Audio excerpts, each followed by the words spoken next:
Viewers, আমাদের কাছে পাচ্ছেন বিভিন্ন ধরনের মেশিনারিজ আইটেম, যেমন তুরস্কের দুধ দোয়ানোর মেশিন, ইন্ডিয়ান পরশ কোম্পানির ক্রিম সেপারেটর মেশিন, এছাড়াও পাচ্ছেন বিভিন্ন ধরনের ঘাস কাটার মেশিন, যেমন হুন্ডা 4 স্ট্রোক ইঞ্জিনের মেশিন, 2 স্ট্রোক ইঞ্জিনের মেশিন। এছাড়াও পাচ্ছেন হচ্ছে আপনারা ধাক্কা দিয়ে ঘাস কাটার মেশিন, যেটাকে আমরা হ্যান্ড পুশ লন মাওয়ার মেশিন বলে থাকি। তো আজকে আপনাদের সাথে কথা বলবো হ্যান্ড পুশ লন মাওয়ার বা ম্যানুয়াল ঘাস কাটার মেশিনটি নিয়ে, যেটি হচ্ছে আপনারা ধাক্কা দিলেই চাকা ঘুরবে, চাকা ঘোরার ফলে আপনার টিনের পাতের সাথে ঘর্ষণের ফলে ব্লেডটা ঘুরবে এবং ঘাস কাটবে।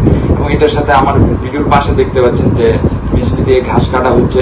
তো এটার পাশে আপনারা দেখতে পাচ্ছেন খুব সুন্দর একটি বাস্কেট দেওয়া আছে। তো এই বাস্কেটে এসে ঘাসগুলো জমা হচ্ছে। তো এই মেশিনটি আপনারা যেমন বিভিন্ন ধরনের স্কুল কলেজের মাঠ, সরকারি বেসরকারি প্রতিষ্ঠানের মাঠ, বিভিন্ন অফিস আদালতের মাঠ, তো যে কোনো ধরনের মাঠের ঘাস কাটার মানে দুর্বা ঘাস কাটার জন্য এই মেশিনটি খুব ভালো কাজ করে। তো এই মেশিনটি দিয়ে আপনারা যদি প্রয়োজন হয় তাহলে আমাদের স্ক্রিনে দেওয়া নাম্বারে যোগাযোগ করুন, অথবা আমাদের অফিস থেকে এসেও নিতে পারবেন। আমাদের অফিসের ঠিকানা দেওয়া রয়েছে ডেসক্রিপশন বক্সে। আমাদের চ্যানেলটি সাবস্ক্রাইব করুন এবং পাশে থাকা বেল আইকনে প্রেস করুন, যাতে নতুন নতুন ভিডিওর আপডেট পেতে পারেন। ভালো থাকবেন, সুস্থ থাকবেন। আসসালামু আলাইকুম।